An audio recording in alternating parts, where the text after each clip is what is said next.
अवधूत चिंतन श्री गुरुदेव दत्त। हाय, कशा आहात?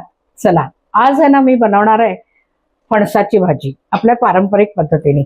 तर त्यासाठी लागणार आहे आपल्याला कच्चा फणस, तो आणलेला आहे आणि बाकी काय साहित्य लागतंय तेही आपण आता तो बघूया।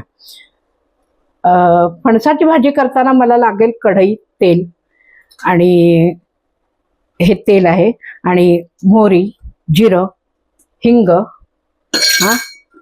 मीठ लागेल, आणि त्याच्यामध्ये घालायला आपल्याला गोडा मसाला, रेग्युलर आपलं लाल तिखट जे तिखट असतं, आणि काश्मीरी मिरची पावडर, थोडासा भाजीला छान रंग येईल, आणि हळद, आणि लागणार आहे थोडीशी चिंच, गूळ आणि ओलं खोबरं। ते ओलं खोबरं मी मिक्सरमध्येच वाटून घेणार आहे। आता कच्चा फणस आणलेला आहे, तर कच्चा फणस आपल्याला कापायचा कसा, तर त्याच्यामधून आहे ना खूप असा चीक निघतो, दूध निघतं त्याच्यातनं। तर ते इतकं चिकट असतं ना की मग कुठल्याही आपल्या म्हणजे चिरण्याच्या ह्याला, सुरीला वगैरे लागलं की ते निघता निघत नाही, आणि चिरायला पुढे पुढे खूप त्रासाचं जातं।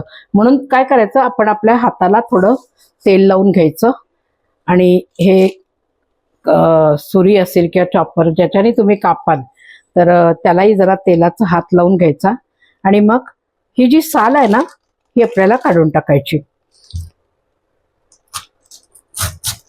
आणि खाली नेहमी प्लास्टिकचं पेपर अंथरायचा, म्हणजे मग त्याचा चीक आहे तो खाली लादीला किंवा ओठ्याला लागणार नाही। आता ह्या अशा पद्धतीने आपल्याला हा चिरून घ्यायचा आहे।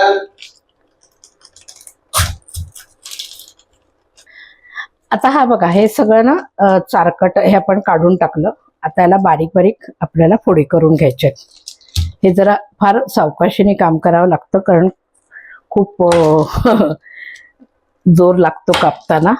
आता याला व्यवस्थित असं कापून घ्यायचंय, आणि मग काय करायचं माहितीये का, बारीक बारीक आपल्याला जसे म्हणजे आपल्याला फोडी हव्या असतील ना, मोठ्या हव्या असतील तर मोठ्या ठेवा, छोट्या हव्या असतील, बारीक बारीक हव्या असतील बारीक, आणि ह्या लगेच आपल्याला इथे पाण्यात घालून घ्यायचं आहे। तर पाण्यात अशासाठी घालायचा की तो ना असा काळा नाही पडला पाहिजे, नाही तर बाहेर असं ठेवलं ना की त्याला लगेच काळपटपणा येईल, म्हणून लगेच पाण्यात टाकला ना की तो काळा पडणार नाही।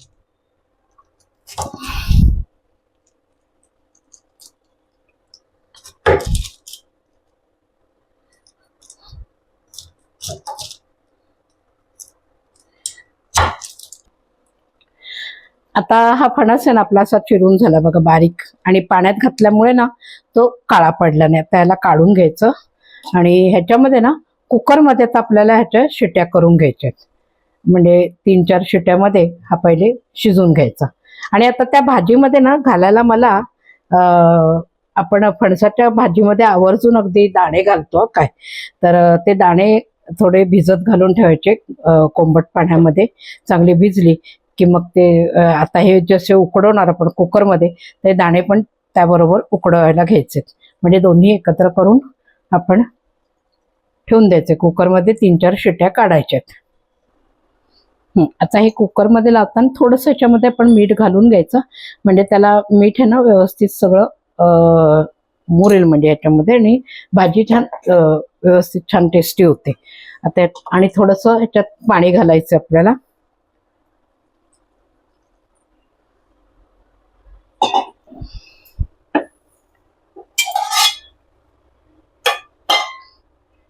हे दाणे पण ह्याच्यात ठेवायचे।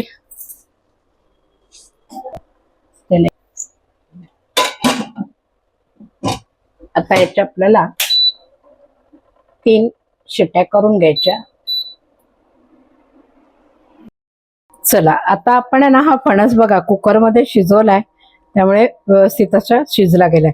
ही अशी भाजी आहे ना केली की ती झटकन होते, लवकर होते, वेळ लागत नाही, म्हणून कुकरमध्ये आधी शिजून घ्यायचं। दाणे पण शिजून घेतलेत, त्यामुळे तेही छान शिजलेलेत काय। आणि आता आपल्याला फोडणी घालायची भाजीला।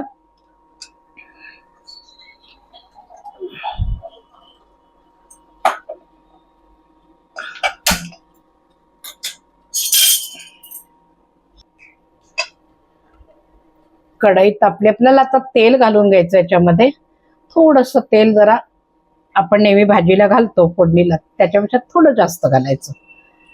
आणि आता तेल तापलं की मग त्यात घालायचे मोहरी, हिंग आणि जिरं। चल तेल आपलं तापलेल, त्यात घालायची मोहरी। मोहरी तडतडली की लगेच हिंग घालायचा,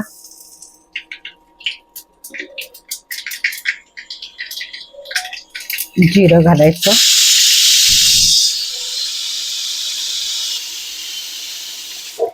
आणि आता हे शिजवलेला हा फणस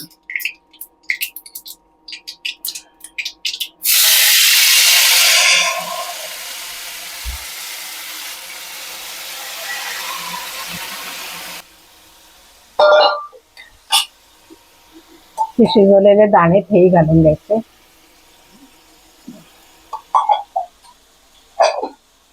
आता यात आपल्याला घालायचं ते तिखट, हळद आणि मिरचीची पावडर।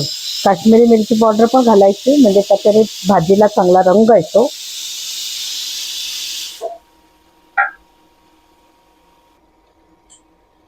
काश्मीरी मिरची पावडर, हे जे तिखट आहे हे घालायचं थोडस, एक अर्धा चमचा। हळद घालायची, घालायचा गोडा मसाला। गोडा मसाला थोडा जास्त घालायचा म्हणजे त्याला स्वाद येईल चांगला। या भाजीला ना फार काही जिन्नस लागत नाही, अगदी थोडक्या ह्याच्यात आपल्याला ही भाजी केली जाते छान। आणि विदाऊट कांदा लसूणची भाजी, ज्यांना कांदा लसूण खायचा नसतो तर त्यांनाही हे चालतं। आणि तशी कांदा लसूण वगैरे घालूनही, वाटण घालूनही भाजी केली जाते, ती पण छान लागते, त्याचाही मी व्हिडिओ नक्कीच बनवीन। आता ही जी कांदा लसूण लोक खात नाहीत ना त्यांच्यासाठी अशा पद्धतीने बनवून दाखवते। हे घालायचं आपल्याला, मगाशी म्हटलं ना चिंच, तर चिंच कोळ करून ठेवला त्याचा आणि ते घातले।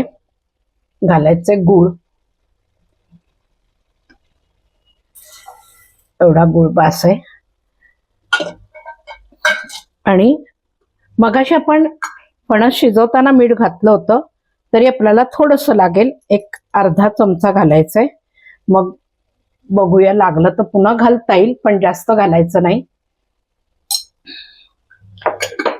तर ही आपली भाजी झटपट होते, अगदी फार वेळ लागत नाही या भाजीला। आता ही थोडीशी वाफ आणून घ्यायची आणि मग आपल्याला घालायचं त्याच्यामध्ये ओलं खोबरं। हे थोडं झाकून ठेवायचं म्हणजे घातलेले सगळे मसाले ते त्या भाजीमध्ये छान मुरतील आणि त्याची टेस्ट, भाजीला ती टेस्ट वाढेल त्याची छान। त्याला झाकण घालून आपल्याला 1-2 मिनिटं वाफ आणायची। चला आता बघूया आपण भाजी झाली का।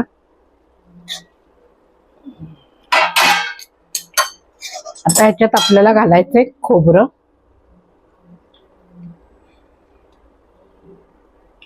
आणि पुन्हा जरा वाफ आणायची।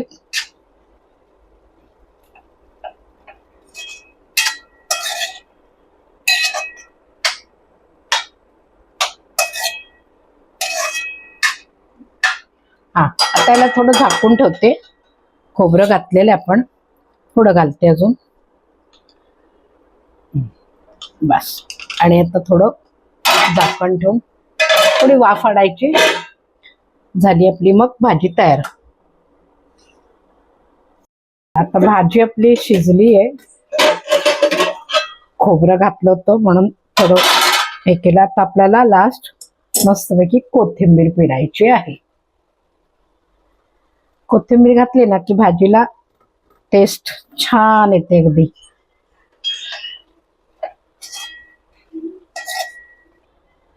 तर आपला आजचा मेनू रेडी झालेला आहे। चला या तुम्ही पण जेवायला, आणि माझी ही पद्धतीने भाजी करून बघा फणसाची विदाऊट कांदा लसूण, आणि तुम्हाला आवडते का नाही तेही बघा। आणि आवडल्यास मला कमेंट्स बॉक्समध्ये नक्की कळवा की कशी झाली होती तुमची भाजी, तुम्हाला आवडली की नाही। आणि व्हिडिओ आवडल्यास लाईक करा, शेअर करा आणि सबस्क्राईब पण करा. चला पुढच्या व्हिडिओला आपण पुन्हा भेटूया. बाय.